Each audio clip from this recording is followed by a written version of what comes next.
Gaillard R. Evil Peck, Jr. was born at Fort Sam Houston, Texas, to Air Corps Lieutenant Gaillard and Lois Peck in 1940. He graduated from the Air Force Academy in 1962 as a member of the 4th graduating class, known as the original Red Tags. After graduating first in his pilot training class, Evil was trained in the F-4 at MacDill Air Force Base, Florida, prior to reporting to the 433rd Tactical Fighter Squadron at Ubon Royal Thai Air Base, Thailand. While at Ubon, he flew 163 combat missions in the F-4D in North Vietnam and Laos, including over 50 night missions.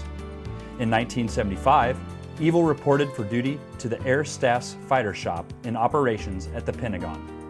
At the unclassified level, he managed Red Flag and other overt programs. However, the majority of his work was done at the unacknowledged, classified level. It was in this capacity that Evil initiated a program he named Constant Peg, a combination of words reflecting the Director of Operations and Readiness call sign, Constant, and the name of his wife, Peggy. After being promoted to Lieutenant Colonel, he was assigned to Nellis as the 4477th Test and Evaluation Flight Commander, standing up operations at Tonopah for Constant Peg. This resulted in the enhancement of an airfield at the Tonopah Test Range, the initiation of jet fighter operations from that airfield, flying MiG-17s and MiG-21s, and served to train Air Force, Navy, and Marine Corps air crews to a degree of proficiency never before achieved, ultimately demonstrated in the U.S. air dominance during Operation Desert Storm. After this tour, Colonel Peck went on to be a key planner for Saudi Arabia during the Iran-Iraq War. Evil was promoted to colonel in 1982 and was selected as the wing commander of the 26th Tactical Reconnaissance Wing at Zweibrücken Air Base, Germany. On July 31st, 1988, he retired from active duty with over 26 years of continuous service. Evil was inducted into the Nevada Aerospace Hall of Fame in November 2013. His decorations include the Silver Star, 2 awards of the Legion of Merit, and 3 awards of the Distinguished Flying Cross.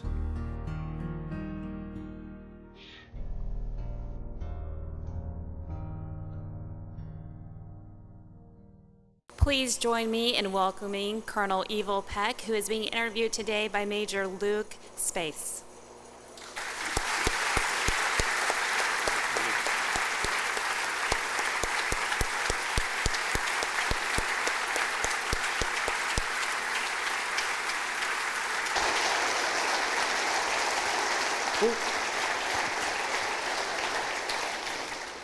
Sir, welcome. On behalf of the Gathering of Eagles and the ACSC student body, I know we're all excited to hear your story. Thank you for coming to join us and tell us your remarkable life and how you've accomplished so much. First thing I'd like to say is hello to General Cleveland and the lovely lady, and to thank Brian Hastings, your commandant, for exceeding expectations. When we were here before, I thought this was probably the most well-oiled watch that I'd ever been around, and man, the planning and coordination that's gone into this week so far is just exemplary. We really, really appreciate it. Carol and I are very happy to be here. Thank you very much. Ready to talk some MiGs, sir? Yeah, okay. All right, ladies and gentlemen, I had the opportunity to go out and meet Colonel Peck in Nellis, and he took me around and showed me the fighter weapons school. And as a mobility guy, that's somewhat foreign to me, but it really struck me that their motto, which is a part of their creed, humble, approachable, credible, and this band really exemplifies that motto, in my opinion. We're going to cover a lot of ground in the next 45 minutes, sir, so we'll hold on. What was the state of American fighter tactics in your time in Vietnam and immediately after? To quote Dean, awful. He was the previous speaker. Yeah. And you know, it goes back to World War I, which was chaos in the biplanes, you know, man against man, trying to shoot each other down with machine guns. And I think it was the Germans that figured out first that if they were going to get out of this alive, they needed to figure out how to work together. You know, and the whole idea of mutual support developed. And I mean, they didn't have radios or anything, so I don't know how they did it, maybe wing flashes and pre-briefing and everything, but they started working together. And the idea of mutual support in pairs came into fashion, and when the British and the French observed this, they started doing that as well. And when the Americans joined that war, they also were taught by the British and the French of these ideas of mutual support. And by the time World War II came, it had really grown into fashion where you would have a shooter and you'd have a wingman who was flying as his cover against, in a defensive posture, actually, to keep the shooter from getting shot down by an unobserved bad guy. That's what it was all about. And so by the time we got to Korea, there were jets, radios, better machine guns, and the same kind of mindset. And so the wingmen went, and when they engaged in combat, the guy's job was to cover the leader from another machine gun attack. Well, those are the tactics that we were taught for Vietnam, the tactics from the last war. And when we got there, and I didn't have personal experience with this, regrettably, but I was on the edges of it so close that I feel like I had almost. The point is that at the beginning, everything worked fine with using those tactics because the bad guys didn't have any missiles. They just had guns. But when they showed up with missiles, things changed. And our attrition really got to be unacceptable. We didn't adapt to the air-to-air scenario that included the air-to-air missile and the surface-to-air missile. That was the big challenge that had to be overcome. Right, and so you kind of mentioned in your book and through our discussions that as the tactics began to evolve and there were some other things happening kind of behind the scenes. Take us back to the conversation you had with Colonel Suter on the C-130.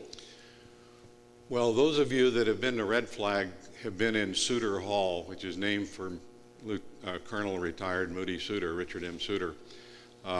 He was a weapons officer. I met him at Udorn. He was the wing weapons officer or squadron weapons officer, I'm not sure which, at Da Nang. And I was just a slick wing captain fighter pilot at UBON. But I got selected to go to this tactics conference, and I met Moody at the tactics conference on a C-130. I mean, we had 6 hours of tactics conference and 3 days of party, and the party happened in Bangkok, and we had to get on a C-130 to go to Bangkok. And I sat next to Moody on this C-130, and I couldn't get him out of my ear. He kept talking about, we got to do more for Blue 4. We're losing Blue 4s and Blue 2s. Everybody's getting shot down. This is terrible. We got to do more and more and more for training. And I was just sitting there absolutely transfixed by this guy. And so a couple years later, they sent me to fighter weapons school, and lo and behold, there's Moody Suter running the air-to-air operation at the fighter weapons school. And so it was like a full circle for me, getting reacquainted with this guy and getting the idea of his vision about what we needed to do and how we needed to go with it. So arguably, the pieces kind of started to come together somewhere between what was happening in Vietnam, Red Flag, the aggressor squadron, all those little pieces kind of brought together maybe the genesis of Constant Peg.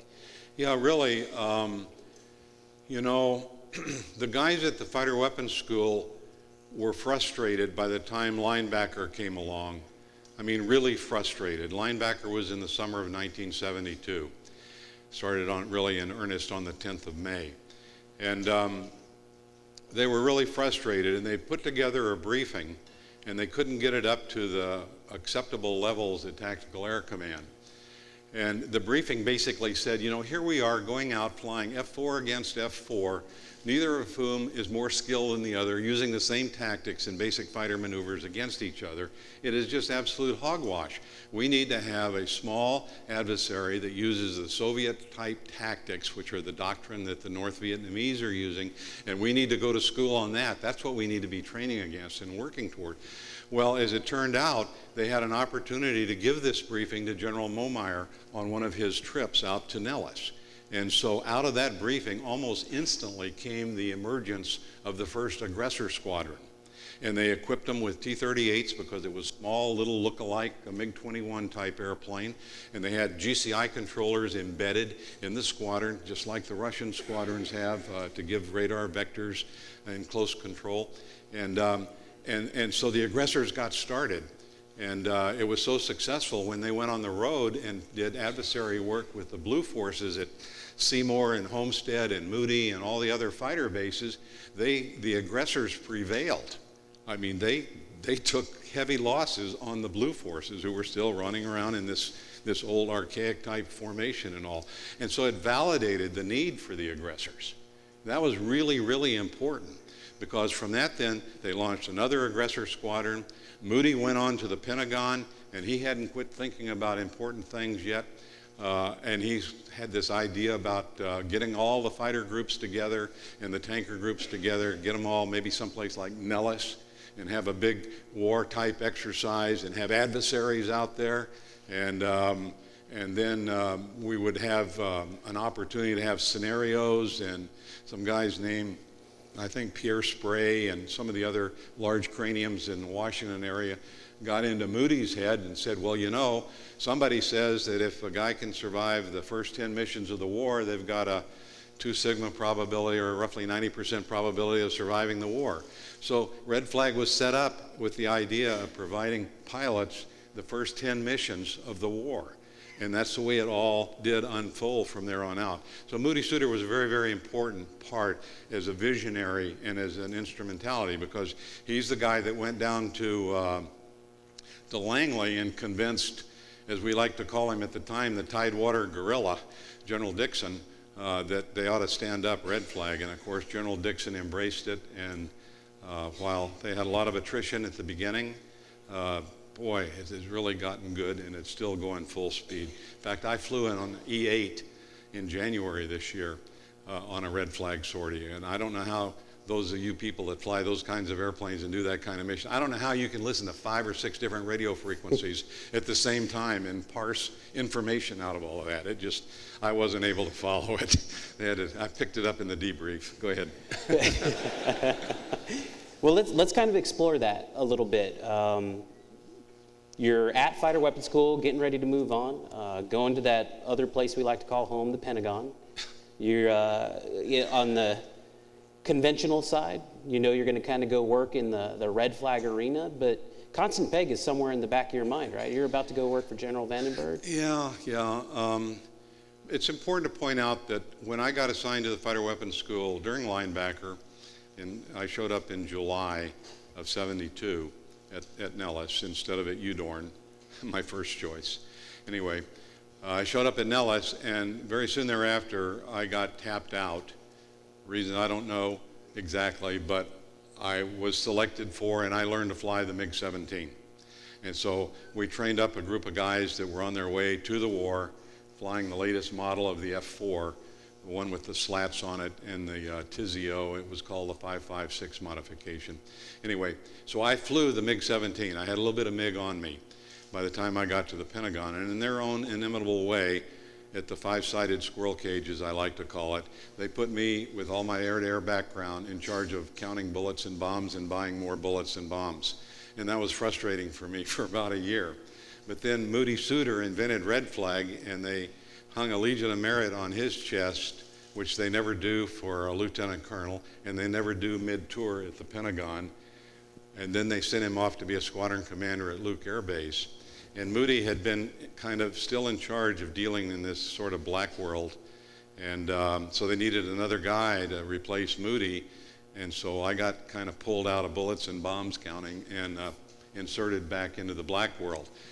In the white world, I had really important jobs like get new air conditioning units for the threat training facilities, et cetera, you know. But underlying all of that, I had a real job that was really important. So you're at the Pentagon. And there is a frustrating conversation, maybe that's fair to say, a frustrating conversation between training and real world scenarios, and you're working for General Vandenberg. You mentioned in your book that he had a meltdown on you one day. Well, yeah. You see, our friends from Israel arranged for us to acquire some of the real Russian MiGs that they had managed to acquire. And so we borrowed them, and our test community took them apart in every way you can take them apart, totally exploited the MiG-21 under a program called Have Donut. And they put it all back together, and they took the MiG-17s, and they took them apart the same way, totally exploited them, put them all back together. Then they gave these MiGs to the test pilots, and they said, go fly them, find out how high they'll go, how tight they'll turn, how fast they'll go, you know, the whole works of comparative performance. And then we want you test pilots to sit down and write books, and we will send those books to the fighter squadrons, and so the fighter pilots can go to the intel section and they can open the bottom drawer of the safe and pull out the book about how to air fight against a MiG-21 or against a MiG-17. And that was supposed to be the greatest thing that ever happened. Well, that's like going to Wikipedia on the internet, looking up piano, finding black keys, white keys, and 3 pedals, and thinking you can sit down and play Tchaikovsky's first piano concerto. You can't do it without practice, you know? And that's what we needed to be doing with these MiGs, not just testing. We needed to be practicing and getting hands-on experience in actual air fighting against them. And so that was kind of my job, and unfortunately, the way things had evolved, my job at the Pentagon had me running test plans to get signed by the 2-star that I worked for, and then countersigned by the 3-star that owned the airplanes. And then we'd go fly a little test sortie, which really was a BFM training mission between a MiG and a F-4 or a F-15 or a F-5 in the aggressor program. And then they had to write a test report, and I had to have the test report signed off at the Pentagon by the 2-star and then by the 3-star. And one day I was in there trying to get one of these test plans signed by General Vandenberg, and he just absolutely melted down on me. He was a fighter pilot, and he understood that we needed to be training with these airplanes, and he said, I'm sick of this charade. He said, we need to be training with these airplanes, not wasting your time and my time with test plans and all of that kind of junk. And he said, finally, he looked at me, and I'm a major standing there in front of this 2-star, and he says, either get me this program or get me out of it. Ka-ching. And I didn't really know what to say. I finally, after a pregnant pause, said, well, sir, why don't we just build our own airfield, and maybe we can get some MiGs and put them on our airfield and train with them. He said, after a while, that's not a bad idea. He says, go upstairs and talk to General Donnelly about that. So he made me an appointment upstairs with General Donnelly instantly. And I went up there, and I knew General Donnelly. He had been my wing commander here when I went through Squadron Officer School. And so I knew him. He called me Gaillard. I never did like that. But so I went in to see him, and he says, so Gaillard, what you got? And so I told him what we were thinking about, maybe trying to build an airfield and doing some training with MiGs on the airfield. And he started laughing at me. And I'm looking over his shoulder at the Jefferson Monument through the window behind his desk. And he laughs and laughs and laughs. And finally he looks at me and he says, you know, he says, that's not a bad idea. He said, I'll make you a deal. He says, if you can figure out how to build an airfield, he says, I'll see what I can do about getting you some MiGs. So I go back downstairs and report back to General Vandenberg. And Vandenberg, you know, I tell him this, and he hops up out of his chair, and he goes back to this credenza, and he opens up the credenza, and he pulls out these 2 little steel balls. And he comes back, and he sits down in his chair. And he's got these steel balls in his hand. Now, most of you all are too young to remember the Caine Mutiny, but some of you here will. And Captain Quigg and the Caine Mutiny working the steel balls. And so here's this 2-star peering at me over his readers, working these steel balls, and I have no idea what's swirling around in the cranium, you know. And finally he says, okay, let's do it. I'm thinking, my God, what have I gotten myself into? And I finally said, well, sir, you don't like that 3-star upstairs. His call sign is Have. Do you have a call sign? And he said, yeah, it's Constant. You ought to know that. Now get out of here, you got work to do. And so I'm walking back down to our shop in the sub-basement of the Pentagon, and I don't know why, but my mind drifted to Peggy and my wife, and I thought, Constant Peg. That has a nice ring to it. And so that's how we ended up naming the program. And so it's interesting, some of you may not appreciate it, but it is interesting that I often refer to my wives by dash number. You know, I had a -1 Vietnam era wife, and then I had 27 wonderful years with Peggy, who passed away in 2002. And when Peg and I married, there was a wonderful woman named Carol that hosted us in her home for our wedding reception. And so Carol is now -3. Carol, stand up and just acknowledge the crowd.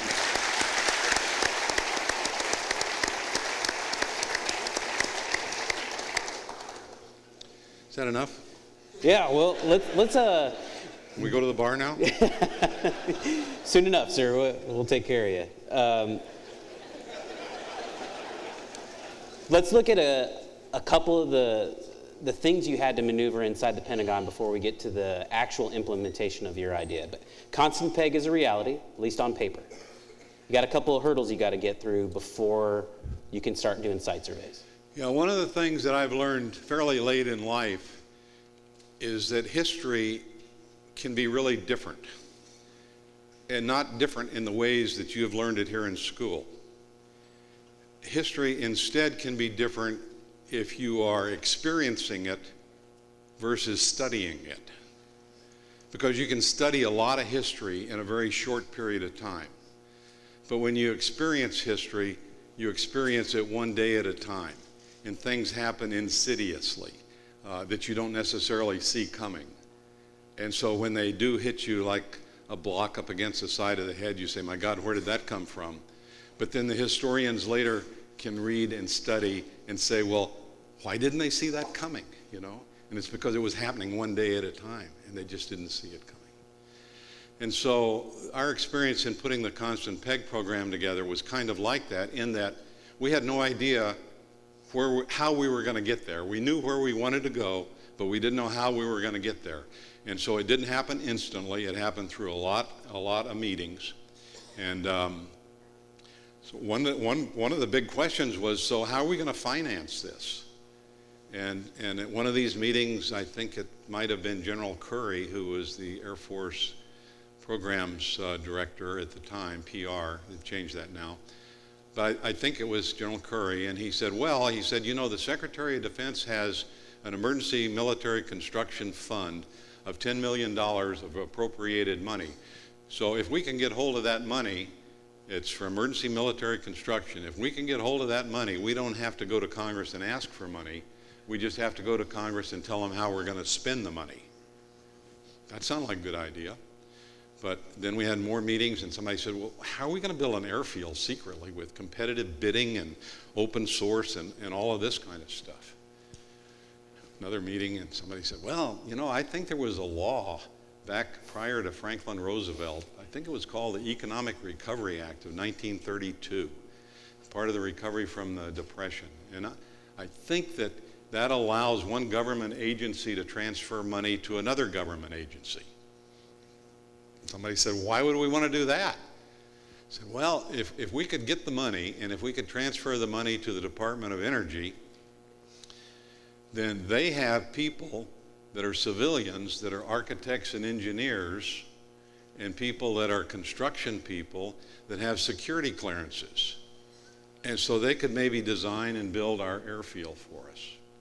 Wow, that's not a bad idea. And so actually that's the way it did all unfold. My role was coordinating this paper through the fourth floor of the Pentagon and getting it top-lined, as they say, and then taking it to the third floor and getting it top-lined at OSD, and they released the money to us. They said, yeah, okay, you can have the money. So I take my little briefing book across the river and sit down with the staffers, senior staffers on the House and Senate appropriations committees and armed services committees, and I tell them, we're going to build an airfield with the SecDef's money. Why? I told them why. Yeah, that's a great idea. I mean, no pushback at all. This was during the Carter presidency as well. So that's kind of remarkable in itself. But no pushback at all. It's like winning the Super Bowl after your first round of draft picks, you know?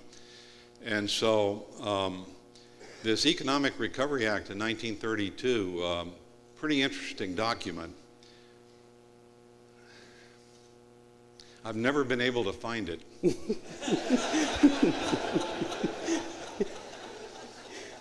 But that's what we did. Yeah. Absolutely. Okay, so a common theme over the course of this year by our briefers has been accepting the responsibility that you're empowered with when you're in that position. And if we frame this setting correctly, you're a senior major, you've just been given the green light on your program, you're given $10 million to go make it happen. How does that interact when you start doing your site surveys and you intermix with the contractors? Yeah, well, we initially, you got to understand that this is not a Gail Peck story. This is a story about the Constant Peg team that we put together. And there were basically 3 of us at 3 different locations that were, I think, key to it, backed up by an awful lot of support, especially from the very senior leadership. The other 2 were Glenn Frick at Nellis and D.L. Smith at Langley. D.L. Smith, sadly, was lost in a Thunderbird accident at Cleveland Lakefront Airport, later as the leader. And Glenn went on, made colonel, and has since passed away, although he, after in retirement, was the leader of the U.S. National Aerobatic Team, a true fighter pilot, a commando from the days of the past. Anyway, so we had this group of people, and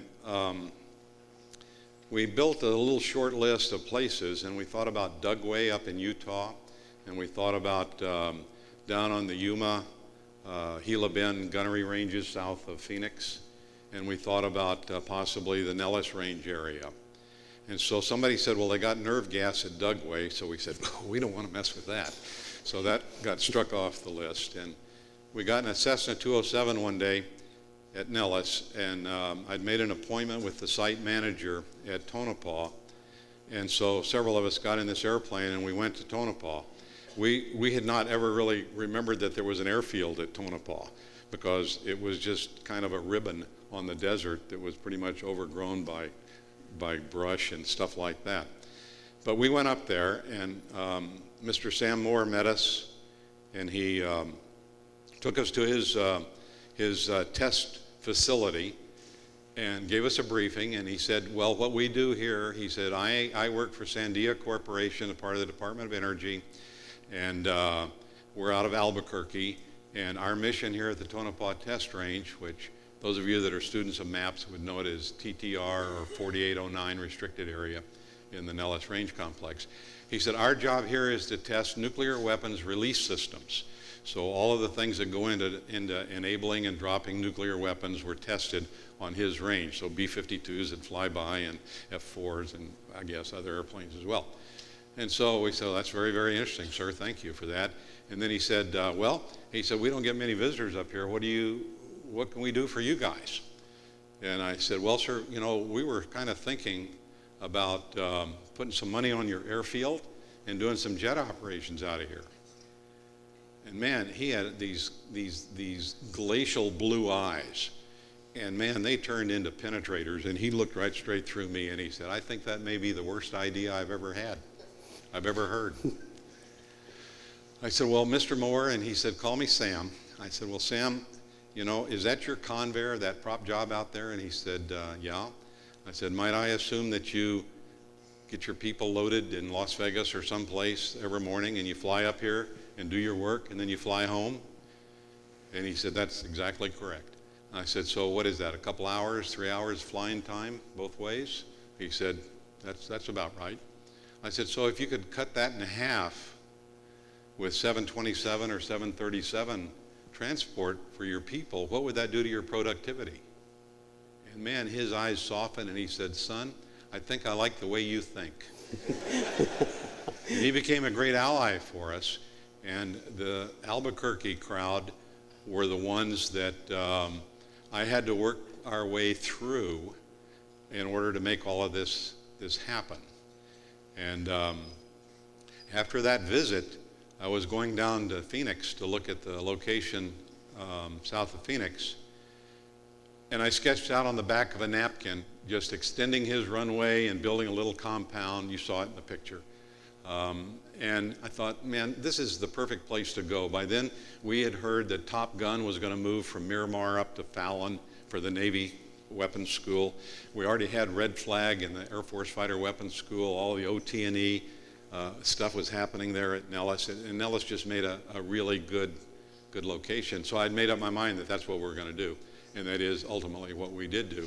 And Mr. Moore was very, very key in helping us grease the skids with Albuquerque and getting these contractors turned on. So I give the napkin to my guys there at Nellis, to Glenn Frick, and he had a soft money contract, and so he had his guys design a little book.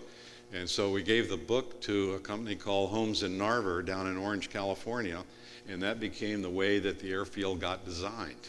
And Homes in Narver designed it all, and then it was turned over to Las Vegas Department of Energy, to the Reynolds Engineering and Electrical Company, RECO, and they actually built the airfield for us. And I think Luke wants me to dive into, I got a phone call. This is Augie. Augie, who is Augie? I'm from Homes in Narver, you know, you met me. Oh yeah, Augie, how are you? How's all your work going? He says, it's really great. He says, can you come out here to Orange, California for a powwow? I said, sure, when you want me? He says, how about 8 o'clock next Friday morning? I said, I'll be there. So I show up in my ice cream suit. I'm still a major. And he meets me on the steps, and we go up to this penthouse type conference room, and it has this long skinny table with fruit and cookies and lemon water and stuff all set out on this table. And the room was full of these people. They all had on white shirts with these little pencil protectors so that their pens didn't ding their shirts. And a lot of them had slide rules in their hip pockets. You know, they were engineers. And so Augie says to me, he says, you go down there. So I go down to the only empty seat, which is at the end of the table. He goes to the other end of the table, and he embarks on briefing me on the engineering aspects of building an airfield at Tonopah. And boy, the further he gets into it, the more I'm, this is going to be good. You're doing great. So when he's finally all done, he says, so what do you think? I said, Augie, you guys have hit a home run. This is exactly what we're looking for. And so then this whole arena turned into what kind of looked like a tennis match, because all these guys with the white shirts and the pencil protectors, they're looking at me, and in unison they'd all look at Augie. And then they'd look at me, and they'd look at Augie. And finally Augie says, well, Major, are we going to do this or aren't we? And that's the first time I realized that I'd gotten sucked into a corporate decision briefing for which I had no authority to proceed. I mean, my bosses didn't even know I was out there, probably. And I took a big deep breath and said, we're going to do it. It's a go. And all of these guys, they jump up and they start slapping each other on the back and shaking hands and hooting and hollering. And I'm saying to myself, Self, get out of here now. And so it was a long weekend before I had a chance to brief General Vandenberg and General Donnelly on what I'd done. And they kind of patted me on the head and they said, it's okay, boy. You done okay. You done okay. Good. Well, let's fast forward a little bit. Okay. You're a lieutenant colonel now. Constant PEG is in full effect. You've gotten your MiGs. There's a situation that happens early into your command. You've got a gentleman from the Navy. Yeah. It's flying for you. You're out in a two-ship, I believe. Yeah. And tell us about that. Well, a little background on that. Early on in the development of our concept of operations, we'd had such wonderful luck with the Navy with the have drill, have donut programs that I invited the Navy to participate in the Constant PEG program. And so I said, do you guys really want to do this? And the Navy says, yes, we want to do it. We want to do it. And then they kind of stood up and looked at their toes, and I said, I know, you don't have any money, right? They said, yeah, that's right, we don't have any money. I said, okay, you can play, but you don't get to make any decisions. And they said, okay, we'll do it.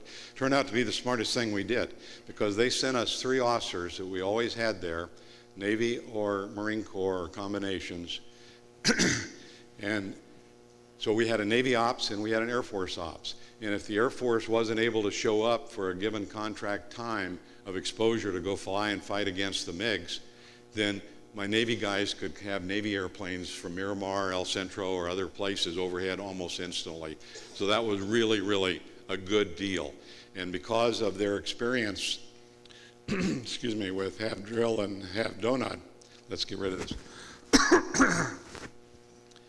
Because of their experience with that, we trusted them, and they sent us people that were fully trained, fully qualified in the airplanes, and so we didn't have a training program for checking out the Navy guys. And one of the Navy pilots, the third one that came, his name was Hugh Brown. He was an F-14 pilot from VX-4 at Point Magoo, and he was very good. And we had a little bit of problem with the MiG-17. It was a fun little airplane to fly, but it could bite you. If you held it into a snap roll, it would depart and spin. And we wanted to send our guys down to Miramar and do some Buckeye training and spin training. And the leadership there at Nellis turned us down on it. They said that's another 4477th, which was our squadron boondoggle. And I'll come to a key point about that later, as we're almost done, I guess. But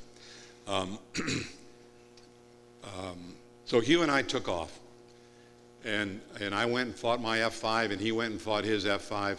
And as we're about to bingo out and change F-5s as adversaries, I hear this knock it off, and Hugh has hit the ground in his airplane, got it in a spin, and recovered from the spin, I'm told, although I haven't seen the accident report. Got into a secondary spin with an over-aggressive attempt to recover from probably a low bottom, and he went in with the airplane, was killed. And so out of all of that, I got fired. And that was a pretty tough blow, okay? And the point I wanted to come back to, and as I see, we're probably close to out of time, are we, Luke? About 5 minutes, sir. We can keep going. Okay. It was a real bitter pill to experience getting relieved after you put yourself into such a kind of a precarious position, I guess, by taking on a project like this. It was a disappointing thing, but as I would tell you, quite frankly, I came to understand it later. Well, even almost immediately I understood it.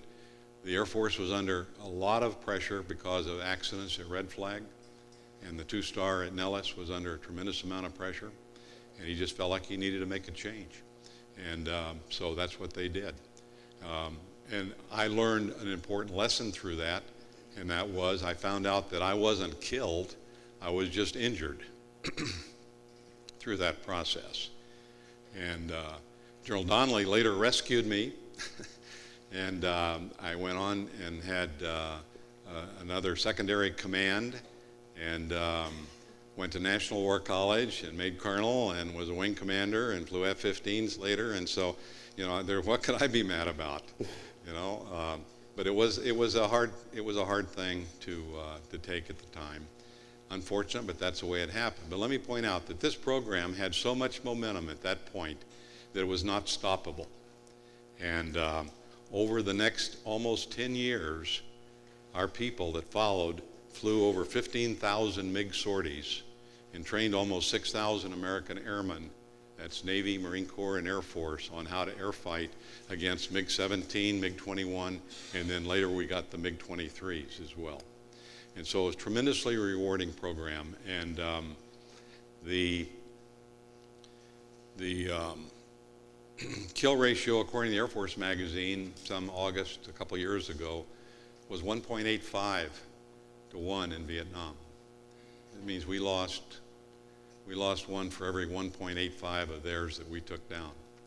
That was way, way off the previous success rates of the Korean War and so on.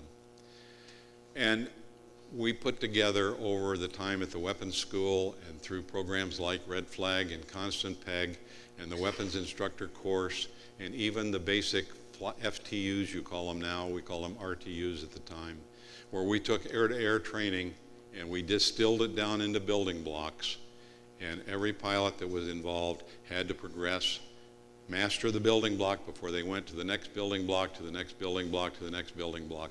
When they came out at the end, they were fully qualified and ready for combat using current tactics and current thinking, and that was good. And those kinds of results, while our Israeli friends have most of these kills, we scored over 170 kills with no losses with F-15s and F-16s. And the U.S. tally was 39-0 during Desert Storm.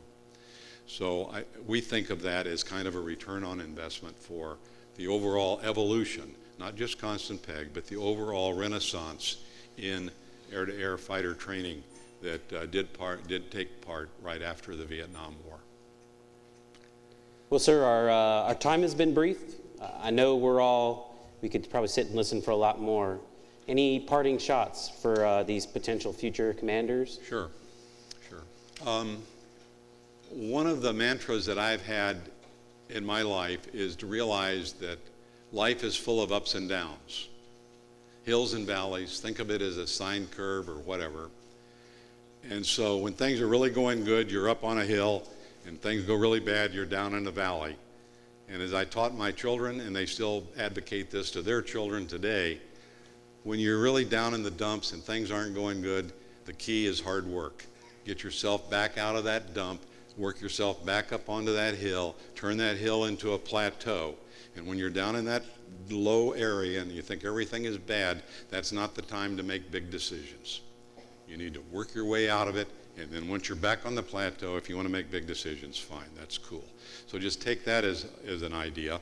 And the other idea I would give you is that you've had a tremendous impact, a tremendous emphasis on leadership in this course. Leadership is so vitally important. But almost equally, and maybe in some cases more important, is fellowship. You have to learn to be followers as well, because you're always going to have a boss, no matter who you are or how high you go in the hierarchy. I mean, my squadron mate, Dick Myers, from the weapons school at Nellis, became the chairman of the Joint Chiefs of Staff. He still had a boss, you know? And so you have to learn to be good followers too. And then you have to learn to be that corridor, that transit between the follower who takes the guidance and the leader who then implements the guidance and implements it accurately in accordance with their fellowship. So take fellowship seriously and gain the confidence of your bosses wherever you go and whatever you do. Then they will trust you, and it will make your leadership more effective and more important, I think, to the people that trust you that are subordinate to you. So that'd be my thoughts. Ladies and gentlemen, please join me in thanking Colonel Peck. Yeah.